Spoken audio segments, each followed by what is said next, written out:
Hey guys, AshFiMon here. So if you've been keeping up with the series, then you know in the last video where I talked about my citizenship story, I kind of gave a precursor as to what this video is going to be about. And of course, clearly you can see from the title, we're going to be talking about the passport, how to apply, what's required, and then later on in the video, I'm going to be sharing what my process was like. So of course, I have my notes, so I'm not forgetting any important information. So this is actually episode 4, the last and temporarily final video in the mini series for now. If you missed the first few videos, I talked about the TRN for the first episode. The second episode, I spoke about citizenship by descent, what's required, what's needed. And again, in the third episode, where I shared my citizenship story. So if you didn't watch that, you definitely want to watch that before you watch this video, especially the citizenship story, because it kind of gives a whole precursor, a whole background into when I share my passport story. So go ahead and definitely watch that. Well, all the videos, of course, when you get a chance.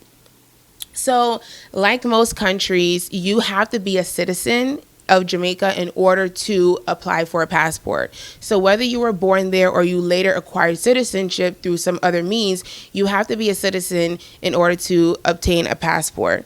Now, again, you would want to watch the previous videos where I detailed all about that, because I'm going to be mentioning a lot of things from the previous videos. So Jamaica has 4 types of passports that they normally issue. So the adult regular passport for adults 18 and over, minor passports if you're under 18, and then they also have the diplomatic and the official passports, which is really for like authorized Jamaican diplomats, government officials who kind of, represent Jamaica's interests overseas, or international affairs, or ministers of government. But most people will pretty much fall under the standard, adult passport and the minor passport. Now, the benefits of having the passport is pretty much simply a national ID. It ties you to the country, whether it's through citizenship or where you're from, or you later acquired citizenship. So it's seen as a national ID, and of course, it's a travel document. You can travel on it. Now, according to the Jamaica Observer, passport holders can travel up to 85 countries and territories visa-free, but require a visa for 141 countries, including, of course, the dense diaspora locations such as America, Canada, the UK, and the Cayman Islands. So while the Jamaican passport may not really be the strongest at all, it does have some benefits, okay, of course. So, for example, if you're one who travels to Jamaica often, and you like to stay extended period of times, or you like to go without a stamp of saying, oh, you can only be here for 3 months or 6 months, like they do on the foreign passports, then this will be a good case of where you would want to get the passport and travel on it if you're not one, for the restrictions, or if you're planning to stay in Jamaica like an extended period of time. So that would be one case where the passport is very beneficial to you. So the requirements are, of course, because you have to be a citizen, first, you need to show proof of citizenship. So that would be a birth certificate if you were adopted in Jamaica or you later acquire citizenship through some other means. You have to show that original or certified copy of one of those documents that applies to you. Then, of course, you need your application filled out, signed, and notarized by a JP. You need 2 twin identical photos. Of the 2, only one needs to be notarized by a JP. And the same JP that notarizes your photo has to notarize your application. So make sure it's not 2 separate people. Then, of course, you need to submit a valid photo ID, so you can choose a foreign passport or a driver's license. The fees, and we're going to talk about the fees and the processing times in a minute. And then, of course, if any part of your documentation, your name is actually different, so whether you got married, divorced, you change your name because your name can no longer hold you, whatever that might be, if that applies to you, you're going to have to show an original or certified copy of that change of name decree. If any part of the application process, your name is different. So this is really for like first time applicants. However, again, remember, I stressed in the previous video, if you remember watching the citizenship video, how important it is that original documents are presented, and they cannot be altered in any kind of way, laminated, torn, ripped, dust mites. It pretty much just needs to be as much as a pristine copy as possible. So if that's you, or you have your document but it looks altered, you're not sure if they're going to accept it, or you just simply don't know where it is, definitely go ahead and get a certified copy from the agency in which the record initially came from. So like your birth certificate, RGD, citizenship, PICA. If you got married, divorced, changed your name in whatever country that was that happened, you need to contact the Vital Records office. So the photo requirements are very peculiar. Of course, again, if you watch a citizenship video, did you watch it yet? Did I remind you guys to watch it? Of course I did. If you watch that video, you're going to see where I listed the laundry list of photo requirements that Jamaica has. They're kind of strict. And as you can see on the screen, I'm going to put up on the screen, you'll see the full list. And of course, you'll see the they have a whole chart of like what would seem as acceptable and what would not be acceptable. Please make notes of all those photo requirements. Again, if you go to a photography studio in Jamaica, they would usually have all of that down packed. So you don't have to kind of take it upon your head to figure it out. Or if you go to a foreign-based photography studio, please be mindful of those requirements. And as you can see on the screen, they have requirements if you have gray hair, if you're a darker complexion, lighter complexion, if you wear glasses, and so on. So just please take heed to those photography requirements. I'm going to leave my recommendation if you do take it, your pictures in Jamaica. There's a guy, I could say the man next door, but his name is Paul Graham Photos. And he's the one that I've used for my citizenship and my passport. And he's right next door to PICA in Kingston. And at the time, I paid 4 photos for 450 JM. Great quality, great service. So let's talk about the processing times. So this is when you're applying in Jamaica. So for the adult regular passport, in Kingston, which is where the head office is, it will take 7 days. That's the longest it will take. Then at a price of 6,500 JM.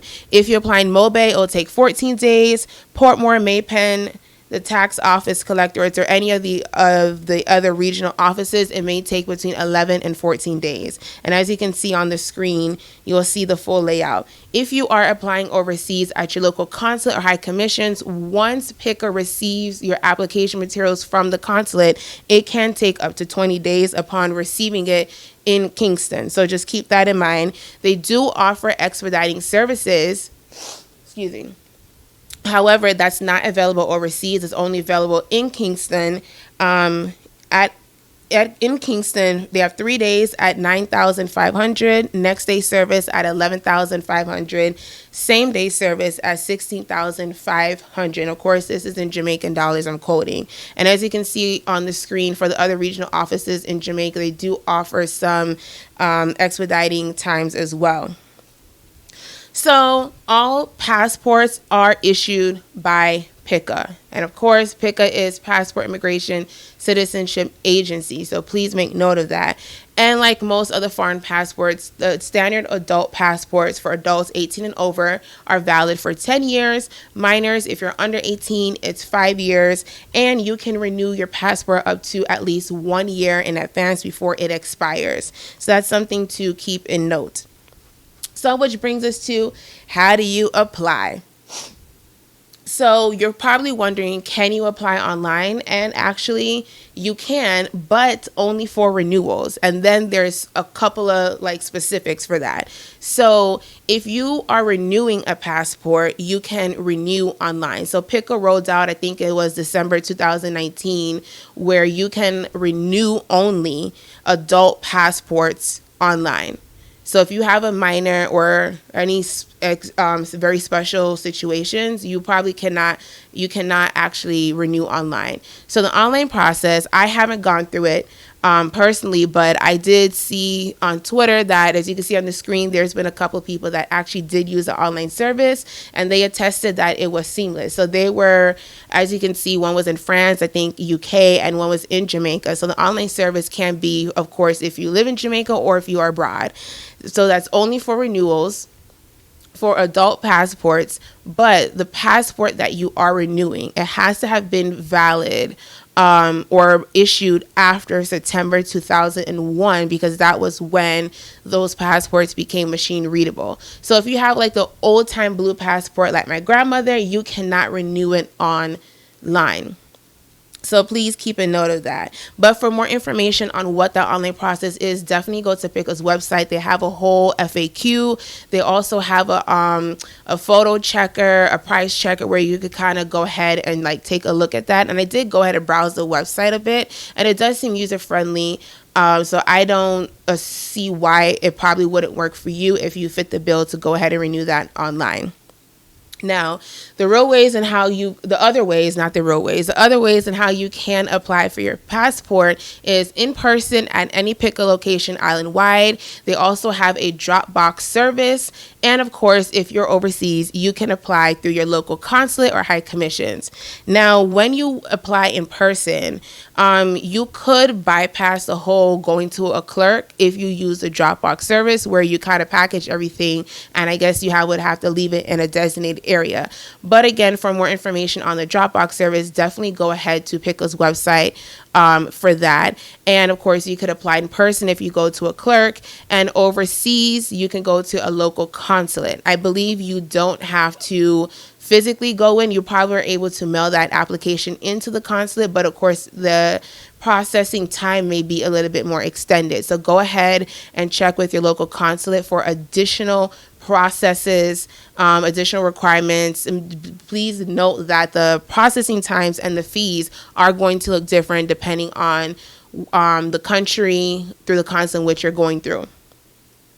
But of course, contact PICA for more information on that. Now, there is also an alternative to holding two passports. So this is only for foreign-based Jamaicans who hold two passports, like a foreign passport, and then they would hold a Jamaican passport. So there's something called unconditional landing.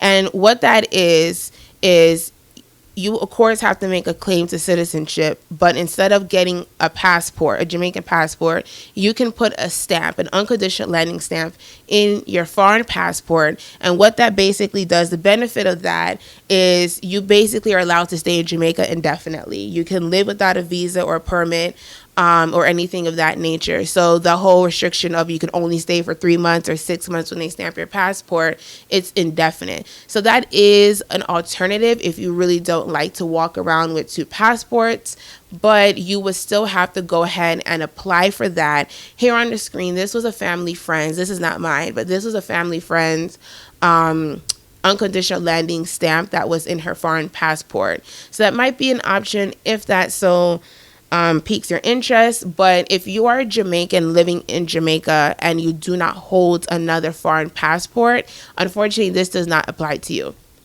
This is only for Jamaicans who live abroad or who holds a secondary foreign passport. So my my passport story was excuse me, guys. My passport story was, okay, so a month after I was in Jamaica for my citizenship, I ended up going back to Jamaica like a month later because my grandmother passed, and that's why I went back so soon. So, of course, if you watch that video, my citizenship story, I kind of detail like the whole thing because it really kind of gives like a full comprehensive view or story to like the whole citizenship passport process. So a month after I applied for my citizenship, I was back in Jamaica again because my grandmother had passed. And this is during like Hurricane Irma time. And so while I was in Jamaica, of course, for the first part of the trip, everything was like funeral, family, linking up with family and things of that nature. So at some point, I think I went down like the Thursday, Friday's like the night, Saturday's like the funeral, Sunday, we're gathering. So it wasn't really till like Monday where I probably had like a little bit of leeway to try to get some stuff done. So during the trip, and as you've seen from the series, I'm a person that I like to try and kill multiple birds at one stone if possible. So that's why I decided to go ahead, since I was going back again so soon, to just go ahead and do my passport. So I made sure to walk with my citizenship decree that I would need. So after the funeral festivities kind of calmed down, a friend of mine took me to the man, I keep saying the man next door, Paul Graham, the photo guy that I told you about next door to PICA Kingston. And he took me to get my photos done. So before I actually showed up to Paul Graham's studio, I did call him because I remember I was just there a month before and I did my citizenship photos. So I called just to see if he still had the previous photos in the database that he could just reprint for me, and I would just go ahead and pay him the money. But when I called, he didn't have them. So I was like, okay, I'll just come in. So during that week, a friend of mine took me to Paul Graham's studio. I went ahead and got my photos done. And of course, he's like, what do you need? And I said, passport. So he made sure, the ears were showing. And I still had in the faux locks from like the last time. So I got those photos, same 4 photos, and I think I still paid $450 JM for those photos. So I had the photos, and then I ended up calling my JP, which is Mr. G. Again, if you watch the citizenship video, you kind of know who some of these people are when I mention them. So I called my JP because, remember, the photo has to be notarized. One of the 2 photos needed to be notarized, and the passport application. And I had got the application the previous time when I was there. I ended up picking up a couple. So I already had the application filled out before I went down to Jamaica for my grandma's funeral. So I called Mr. G, my JP, and he comes. I don't remember what day this was, but he comes to the house and he notarizes my passport application and my photo. So, which was great. Then days and time is going by, and then Thursday comes, and at that point I was already in Jamaica like a week, and I was like, oh snap, like I need to go to PICA because the last full business day I have was Friday, which was the following day, and then I was leaving on Saturday. So I was like, no, I gotta go to PICA and put in this application. So my friend jots me to PICA. And we go in, I go through the security good, because if you know from the previous video, at one point I had an issue getting in. So I got through the security good, and he showed me he told me which building to go in for the passport, because it's a separate building for citizenship. So we go in, and then of course my friend can't get into the building because you're like, if you're not doing business, you can't get in.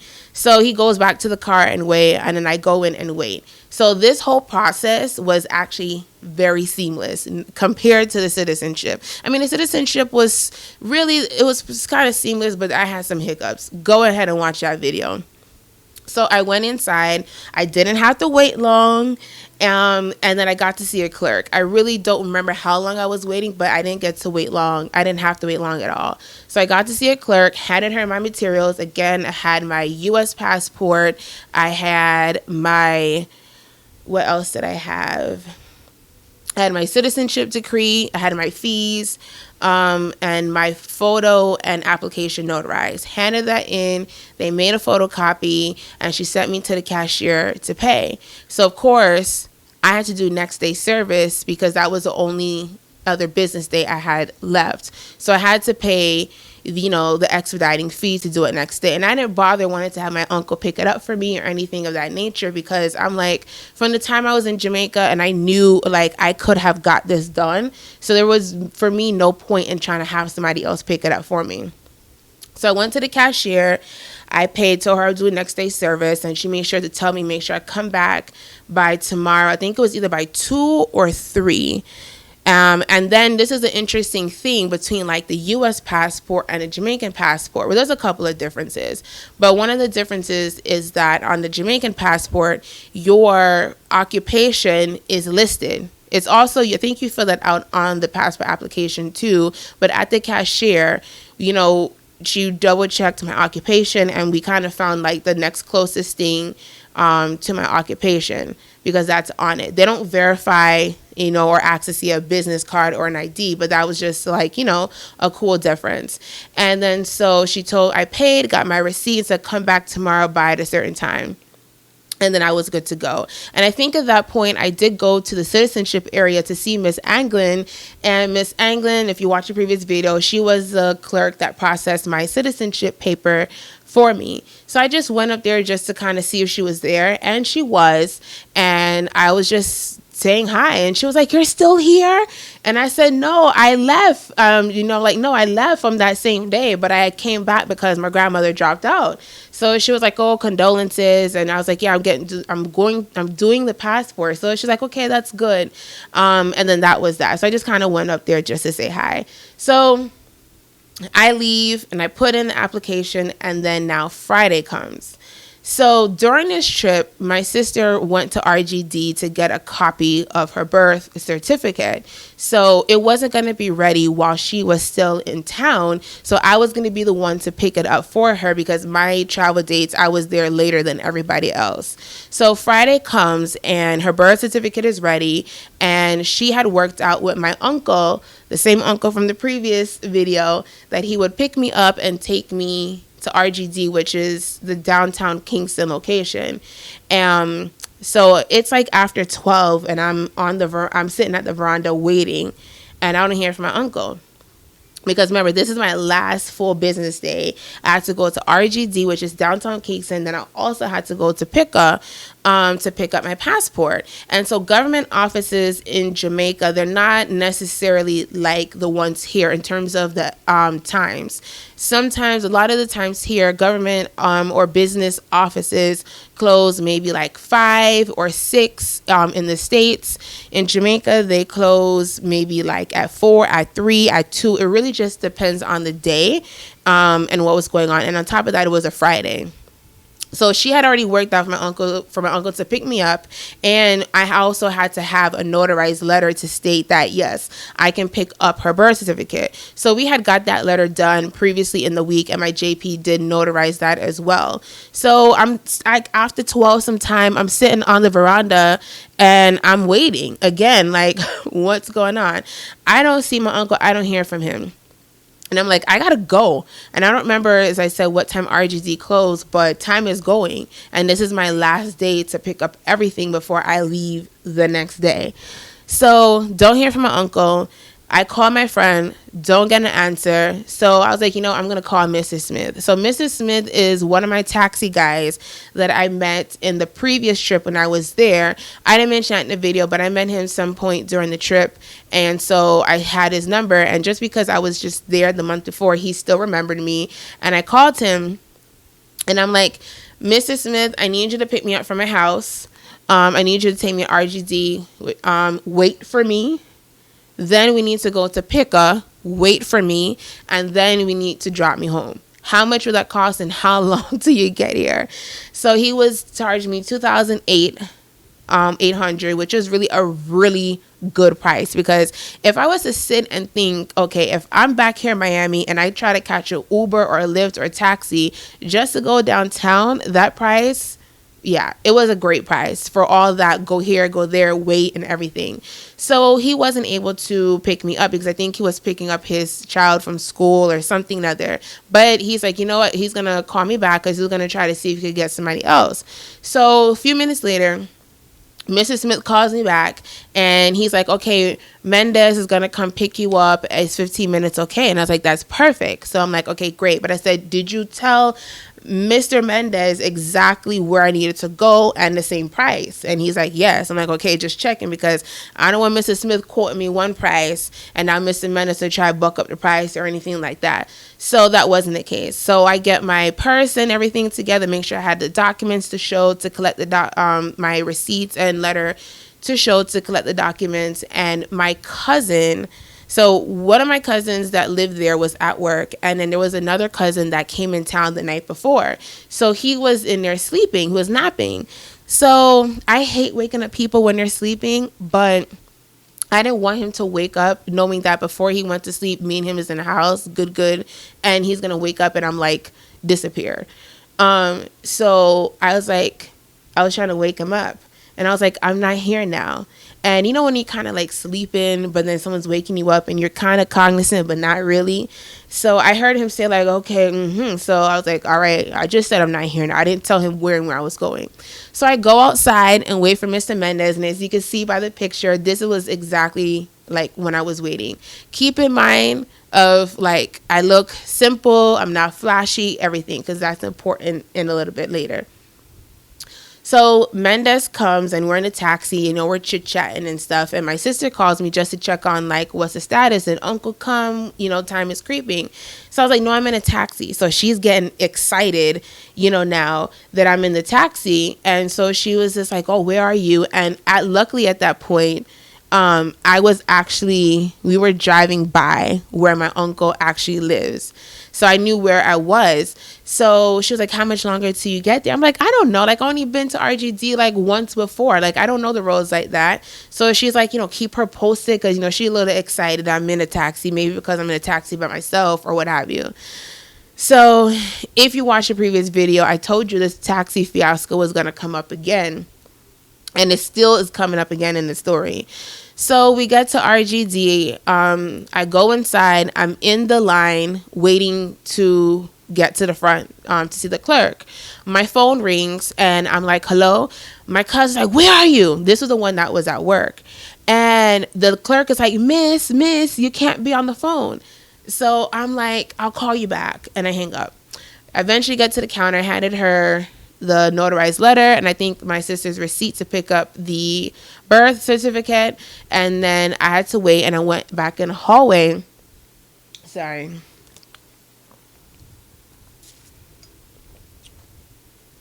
I went back in the hallway to call back my cousin. I call him back and he's like, where are you? I'm like, I'm at RGD downtown. How'd you get downtown? And I'm like, I took a taxi. Oh, then that was like a hoopla. So then he was just like, oh, you know, I could have put like the money that I used for the taxi, I could have put the gas in his car and then just drive the car, you know, to RGD. And I'm like, brethren, like, are you really telling me this right now? Like, I don't know the roads to go even downtown. Like, I know how to get to certain places in Jamaica, but not like so far out from where we live. So I'm just like, that don't even make no sense. And at that point, when I'm like waiting to get a ride and time is going, I'm not thinking about to try to come take your car and figure out the roads. Like, that was not gonna happen. And at that point in time, I didn't really drive in Jamaica before, really. So that was like not gonna work. I'm like, be realistic. So he was like, oh, my JP was at the house coming to look for me. That's when they realized like I wasn't there. So my JP was supposed to come check me in the morning that day to handle some paperwork, not about my passport, some other stuff. And he told me he was coming in the morning. And of course, like the cultural side of some Jamaicans, they don't show up on time. And I had to go. Like, I went on my JP, I went on my uncle, and I got to go pick up these documents, and I can't see or hear from nobody. So that's when my JP was at the house looking for me. So my cousin is like, okay, well, be careful and stuff like that. Go back in the office, get my sister's birth certificate, and then as I'm walking out, I call Mr. Mendez for him to like come back and pull around to meet me outside. FYI, nobody bothers me. Nobody's like, psst, psst, psst, beg your money, no, like nothing like that. So we go in the car and I'm like worried, not really worried, but I'm just like, are we going to make it to PICA on time? Because I don't remember what time it was, but it was getting close. And at this point, the school children is out from school and they look so cute in their little uniforms, and, you know, traffic is building up. So Mr. Mendez is like, yeah, you'll, you know, we'll make it. So at this point, my friend calls me back. Then my dad calls me and, you know, he's reminding me to pick up my sister's birth certificate. And I'm like, yeah, you know, I got it. And he's like, oh, who took you, Lion? And I'm like, Lion is my cousin from the previous video. And I was just like, no, I'm in a taxi. Oh, you take taxi, go downtown? And I'm just like, at this point, yes. But I don't think he was like excited, like, you know, nervous for me. But I think he was just like, what? You like, you know, you go take taxi. I don't know. But this was now like another person like, oh, you go take taxi and go downtown. So he was just like, all right. And, you know, be careful and then whatnot. So I make it to PICA. on time, luckily. I don't have to go through the guard because it's like a separate door, I guess, where you have to go through to maybe pick up your passport or any documents. So I had the receipt, and I literally was in and out in probably like less than a minute. No waiting. It was super fast. And I don't know if it was because I was going close to the time where they close or what, but this whole process of generally the passport application was seamless. So I handed her the receipt. She gives me my passport. Everything's good. And outside there's like the guy who is selling, passport covers, and I think I bought this one for like 200 JM, and so to like put over my passport. So I get back home, everything's good. I'm happy because I was able to get everything done, despite at first like how am I going to get there and the waiting process. So I get back home, and my two cousins, they're like, oh, you left, especially the one that was sleeping. He's like, oh, you left, you didn't tell me. And I'm like, I tried to wake you up to let you know, because exactly what I thought was going to happen was exactly what happened. And he was like, oh, you're in a foreign country. I'm like, am I? I mean, I am, but you know what I mean? And he was just like, you're a young girl. And he's like, I don't trust nobody. So, I mean, ultimately, like, I appreciate all the concerns, and stuff like that. And my cousins are like my older brothers, because I don't have any brothers. So I really do appreciate the concern, but I'm just like, guys, like, I'm okay. I'm still here. Nothing happened to me. I did try to wake you up and let him know like I wasn't here, but they just really was concerned about my safety. And I get it, because I'm not going to be oblivious to like what happens, sometimes to foreigners, or what happens, unfortunately sometimes with some of the taxi men. Like, I'm not going to sit here and be, oblivious to like what actually happens. But like, I'm not trying to say I'm like the original Gargon or anything like that, but I know how to handle myself. And as you've seen from the picture, that's why I said, keep it note, I wasn't flashy or anything like that, and nobody bothered me no time at all. So I was able to get everything done. Next day, I leave, and I'm back home, and that was pretty much my passport whole story and saga. But I did need to mention this part. The aunt who was questioning me about citizenship in the previous video, some point way later, I tell her about like I got the passport, took a taxi, and she's like, God did spare your life. And I'm just like, God spared my life because I took a taxi to go pick up some documents. I'm like, really? So again, I'm not trying to be oblivious to the situations that happen, but I'm like, God spared my life, like as if I was literally in a shootout and I made it back okay and safe and sound. Like, I literally just went to go pick up some documents in a taxi. I chartered a taxi. So I'm not in a taxi where I have to itch up like sardine. I chartered a taxi where it's just me, and I know these people. I have their number. I can always pick up the phone and call if something happens. But she was like, God did spare your life. And I'm just like, okay, thank you guys for the concern, but this extraness, I'm just like, okay. So this is why I said in the previous video that this whole taxi fiasco comes up again. But that was pretty much, as I said, my passport story. It was a very seamless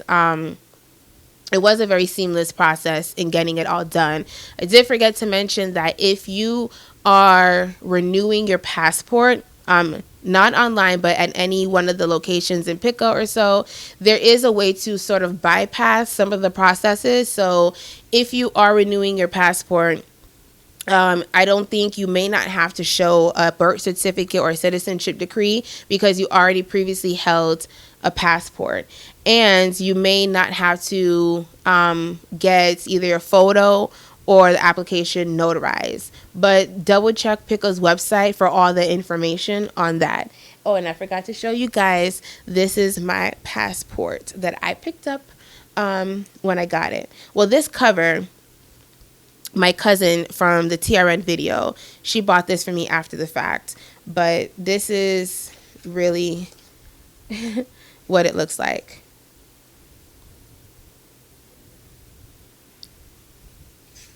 And then, my information, I'm trying to cover it. I'll put a picture up, but this is what it looks like. So it's valid for 10 years. So guys, that is all about passport, how to apply, what is required, and of course, again, my personal story on the application process. I do hope all this information has been useful or beneficial to you in some type of way. If it has, and if any of the videos throughout the series has, please go ahead and like, comment, subscribe, and share. And of course, as always, please do share the wealth with somebody else who will find this information beneficial. As always, you can link up with me online everywhere at AshFiMon. And until next time, have a good day, and I hope you enjoy the series.